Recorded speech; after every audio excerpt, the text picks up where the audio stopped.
Assalamualaikum warahmatullahi wabarakatuh, Pak Udin. Waalaikumsalam warahmatullahi wabarakatuh. Gimana Hari kabarnya, Pak Udin? Alhamdulillah pagi ini dalam keadaan sehat walafiat. Begitu juga dengan Pak Eri, begini kabarnya? Ya, alhamdulillah saya juga nih. Mungkin pada kesempatan hari ini saya mengajak Pak Udin untuk melakukan pra observasi. Kira-kira Pak Udin tahu nggak yang dimaksud dengan pra observasi? Pra observasi ini sebelum kita melakukan pembelajaran, ya kita di supervisi dulu ya. Iya, jadi pra observasi ini biar suasana kita biar lebih akrab lagi. Lalu saya mengetahui persiapan-persiapan Bapak Udin nanti ketika di dalam kelas, ya. Lalu instrumen-instrumennya itu seperti apa nanti.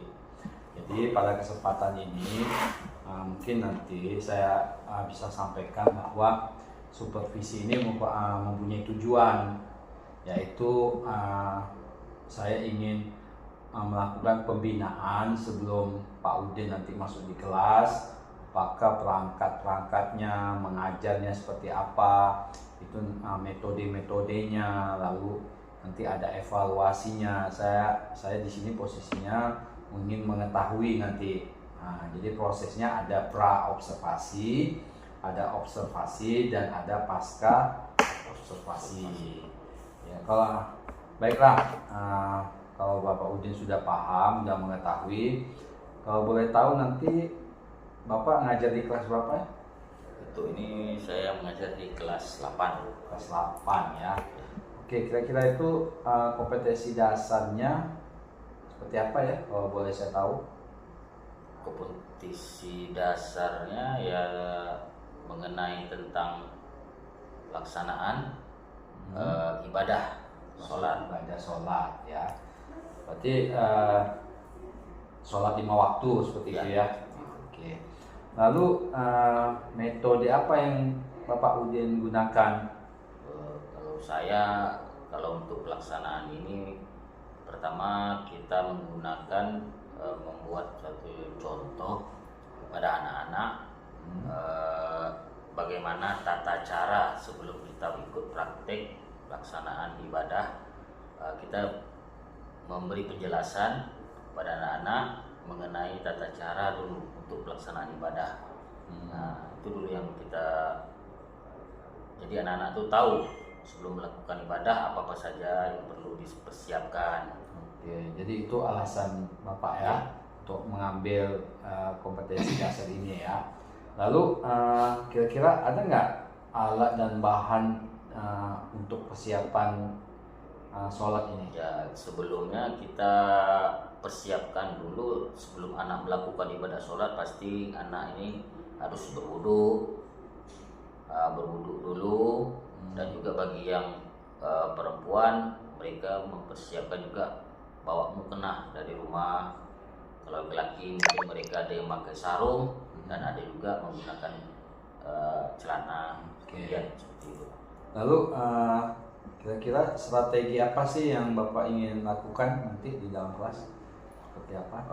Untuk strategi, ya sebelum melakukan praktik tadi, strategi saya yang pertama, bagi anak yang laki-laki itu mereka bagi yang udah betul-betul hafal dalam pembacaan sholat tersebut, mereka kita tuju mungkin untuk menjadi imam. Jadi yang di belakang bagi yang belum hafal mungkin mereka bisa mengikuti menjadi makmum tadi, bisa mengikuti gerakan dari imam tersebut, sehingga anak yang tidak hafal mungkin dia bisa mengikuti imam yang tadi. Oke. Lalu kira-kira berapa persen sih untuk murid kelas 8 itu yang kira-kira yang fasih atau sudah mampu untuk menjadi imam gitu? Ya, kalau untuk yang fasih itu mau bisa 85%, lebih kurang. Oke. Jadi yang sisanya sekitar 15% ya? Ya. Nah, kira-kira 15% itu murid Bapak apa tuh kendalanya? Untuk kendalanya ya mungkin masih belum fasih dalam membaca bacaan sholat tersebut. Mereka belum fasih, bisa tapi belum fasih betul mengucapkan bacaan-bacaan dalam sholat tersebut. Oke. Lalu nanti pas di saat di dalam kelas, kira-kira tahapan pembelajarannya itu yang Bapak akan sajikan itu seperti apa nanti tahapannya? Tahapan untuk anak atau gimana? Ya. Untuk anak ya? Ya, proses Tahapan. dalam proses pembelajaran nanti di dalam kelas. Oh, proses dalam kelas, ya itulah tadi yang saya berikan kepada anak itu, anak harus bisa dulu gerakan sholat dia. Udah selesai melaksanakan gerakan-gerakan sholatnya, kita melalui video, video melalui fokus ya. Video kita tunjukkan kepada anak-anak itu, oh ini gerakan-gerakan sholat, ruku, sujud, itidalnya seperti ini. Jadi buat anak-anak itulah kita berikan tahapan-tahapan pertama, melihat video dulu pada anak itu gerakan-gerakan sholatnya. Kira-kira dalam proses pembelajaran ini nanti apakah ada murid yang ditunjuk di depan kelas gitu, ada nggak? Untuk itu praktik ada, sebelum kita langsung praktik di musola atau apa, kita tunjukkan kepada anak, kita ambil dari salah satu anak yang bisa, kita untuk tampilkan untuk praktik langsung pelaksanaan ibadah sholat tersebut. Oke, jadi di dalam kelas itu berapa jumlah siswanya?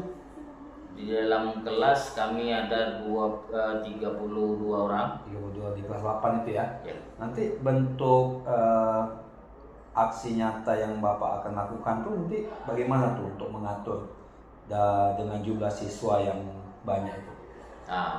Untuk aksi nyatanya itu kita bagi kelompok, bagi yang udah betul lancar, ya mereka itulah tadi yang saya katakan, dia menjadi imam. Oh, berkelompok ya? Ya, kita kelompokkan, tidak persatu Pak, kalau persatu banyak. Jadi mereka ini kita per kelompok. Jadi kan udah tahu bagi anak yang sebelum kita praktek langsung, kan kita udah tahu di lokal tadi anak-anak yang belum begitu lancar, yang udah lancar. Jadi yang lancar tadi, yang bagus, kita tampilkan dia sebagai imam. Jadi yang di belakang itu jadi makmum 5 orang. Untuk pelaksanaan ibadah sholat tadi. Baik, berkelompok ya. Ya, berkelompok. Dia sesuai dengan kepasihan Ya, muridnya ya. Kepasihan muridnya tadi baca. Oke. Lalu kalau saya boleh tahu, kira-kira ada nggak dukungan dari pihak luar terhadap Bapak ini untuk membuat praktek sholat ini, ada nggak dukungannya? Maksud dari luar, dari mana tuh Pak? Misalnya apakah dari masyarakat atau dari lingkungan sekolah? Oh, dari pihak lingkungan sekolah ada ya. Ada untuk siapa tuh kalau boleh tahu? Yang pertama dari sekolah. Sekolah. Dan itu dari bidang kesiswaan. Ya. Kalau untuk rekan sejawat ya wali kelas. Oh, wali kelas. Wali kelasnya, guru-guru lain juga ada mendukung. Oke. Lalu nanti setelah selesai pembelajaran ini, kira-kira kompetensi yang siswa dapat itu nanti berupa apa ya? Kira-kira kompetensi nanti setelah siswa ini mendapatkan pembelajaran mengenai sholat. Salah kompetensi untuk anak ini, setidak-tidaknya anak itu udah tahu ya. Udah tahu dia, oh begini pelaksanaan sholat misalnya subuh. Kita praktekkan sholat subuh, jadi mereka udah tahu, oh begini tata cara pelaksanaan ibadah sholat subuh secara benar. Tapi walaupun mereka yang selama ini sholat bukan tidak benar, betul, tapi kita memperbaiki lagi gerakan-gerakan sholatnya tadi, sehingga mereka udah tahu, oh baca ruku harus begini, jadi ruku lu tidak mengangkat kepala lagi, tidak terlalu tunduk, kalau menunggu sujud juga begitu. Oke. Jadi itulah yang anak-anak mana yang tidak tahu, oh gini rukuk yang benar. Langsung dipraktekkan Ya. ya. Lalu kira-kira kapan ini Pak Udin masuk di kelas ini nih? Kapan kira-kira? Ini untuk Waktu dekat ini ada nggak? dalam waktu dekat ini mungkin ada nanti kita Ada ya? masuk Ada masuk kelas. ada masuk kelas, ada kita masuk nanti. Oke, baik. Jadi setelah pembelajaran ini saya harapkan Bapak langsung masuk ke kelas, langsung dipraktikkan ya. Oke. Jadi sesuai dengan jadwal yang sudah ditentukan di sekolah. Ya, saya rasa pertanyaan-pertanyaan ini mungkin sudah cukup. Kira-kira gimana respon Bapak nih dari hasil pra-observasi ini yang kita lakukan hari ini? Kira-kira gimana perasaannya? Ya, juga saya terima kasih kepada Mr. Heri atau Pak Heri yang mungkin telah memberi sedikit waktu lah untuk saya observasi Pak ya. Ya, pra-observasi. Pra-observasi ini jadi bagi saya yang tidak tahu, mungkin dari Pak Heri atau Mr. Heri memberikan masukan kepada saya alhamdulillah merasa lebih senang Ya. Ada dukungan juga dari Mr. Heri untuk pelaksanaan observasi ini ya. Pra-observasi ini. Jadi hari ini yang saya lakukan sebelum kita nanti bertemu di kelas, ya inilah saya lakukan dulu pra-observasi ya. Saya tanyakan nanti apa-apa saja yang menjadi catatan saya nih seperti ini nih. Nanti di observasinya kita langsung di dalam kelas. Nanti yang berhubungan dengan pasca observasi, nanti saya akan dikunjungi oleh pengajar praktik saya, akan melihat seperti apa nanti yang sudah saya lakukan hari ini. Oke, saya rasa cukup waktunya hari ini. Semoga bermanfaat ya untuk kita berdua ya Pak ya. Ya, pasti. Sekian, terima kasih. Assalamualaikum warahmatullahi wabarakatuh. Waalaikumsalam warahmatullahi wabarakatuh. Waalaikumsalam warahmatullahi wabarakatuh. Alhamdulillah, puji syukur kita kepada Allah dengan sama-sama kita mengucapkan Alhamdulillahirabbil alamin.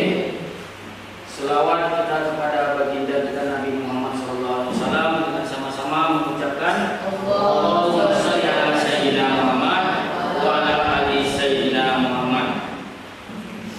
Baiklah, anak-anak Bapak, pada pagi yang cerah ini, pada pagi yang berbahagia ini, kita masih dipertemukan oleh Allah di kelas 8 ya, untuk pelaksanaan proses belajar mengajar. Dan selanjutnya sebelum kita membuka kegiatan kita pada pagi hari ini, marilah kita berdoa kepada Allah Subhanahu wa taala semoga kegiatan kita ini berjalan dengan lancar, baik dan diberkahi oleh Allah Subhanahu wa taala. Untuk doa dipimpin oleh Alif, Alif, Bapak silakan untuk memimpin doa pada pagi hari ini. Sebelum memulai acara kita ini, sebaiknya kita berdoa sesuai kepercayaan masing-masing. Berdoa mulai.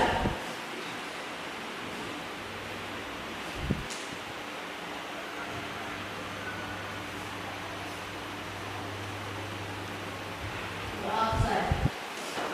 Pak, untuk kehadiran pada pagi hari ini, apakah hadir semua? Hadir? Alhamdulillah, pada pagi hari ini semuanya ya hadir ya, dapat hadir untuk proses belajar mengajar pada pagi hari ini. Baiklah, anak-anak Bapak semuanya,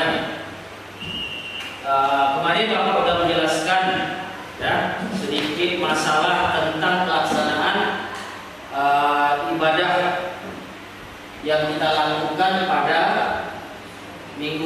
kemarin. Yang pertama yaitu pelaksanaan tentang jenazah, ya, tentang jenazah. Yang pertama yaitu kita apa kemarin? Memandikan jenazah. Setelah itu kita mengafankan jenazah. Nah, Bapak, ini pengertian dari sholat jenazah. Pengertian dari sholat jenazah. Ya, sholat jenazah adalah sholat yang dikerjakan untuk jenazah muslim. Ya, muslim baik laki-laki, perempuan, anak-anak, ya, itu termasuk yang muslim. Pelaksanaan sholat jenazah yang dilakukan dengan 4 takbir tanpa ruku dan sujud. Berarti beda antara sholat 5 waktu dengan sholat jenazah. Kalau sholat jenazah tidak menggunakan ruku, tidak menggunakan sujud, ya. Jangan lupa nanti Allahu Akbar, Allahu Akbar kita.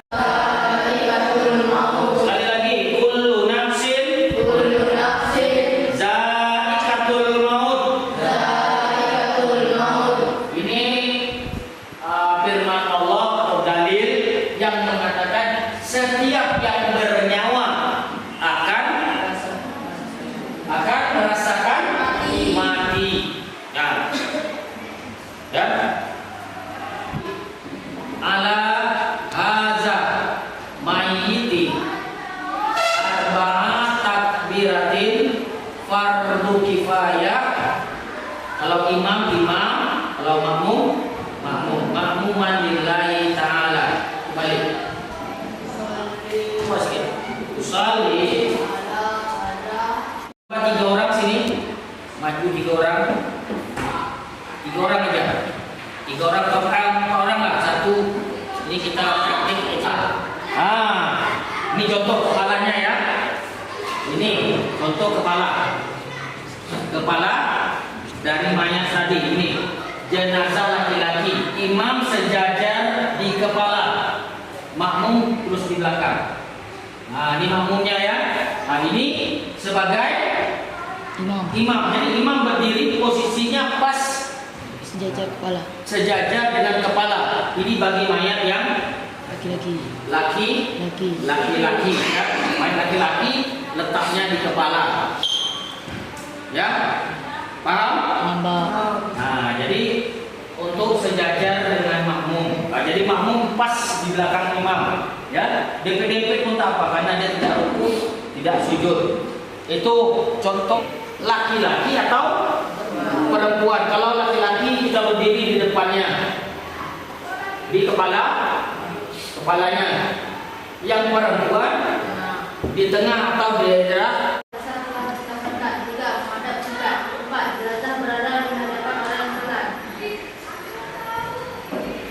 Salat jenazah. 1. Niat. 2. Berdiri bagi yang mampu. 3. 4 kali takbir. 4. Nanti minggu yang berikutnya pertemuan praktek sholat jenazah. Tadi sudah kita lihat tata cara pelaksanaan sholatnya, ya, tata caranya baru. Nanti baru kita langsung praktek sholat jenazahnya bagi laki-laki dan perempuan. Untuk tugas minggu depannya. Baiklah anak Bapak, sampai di sini dulu pertemuan. Mudah-mudahan ini semua bermanfaat buat kita semuanya. Media. Waalaikumsalam warahmatullahi wabarakatuh. Alhamdulillah sehat pagi ini. Jadi saya langsung saja Pak Udin. Lagi setelah saya memperhatikan proses pembelajarannya sangat baik, karena di situ ada doa, ada absensi, dan Pak Udin juga melakukan pemantik pada siswa, lalu menyampaikan tujuan pembelajaran. Oke, itu dari observasi yang saya lakukan.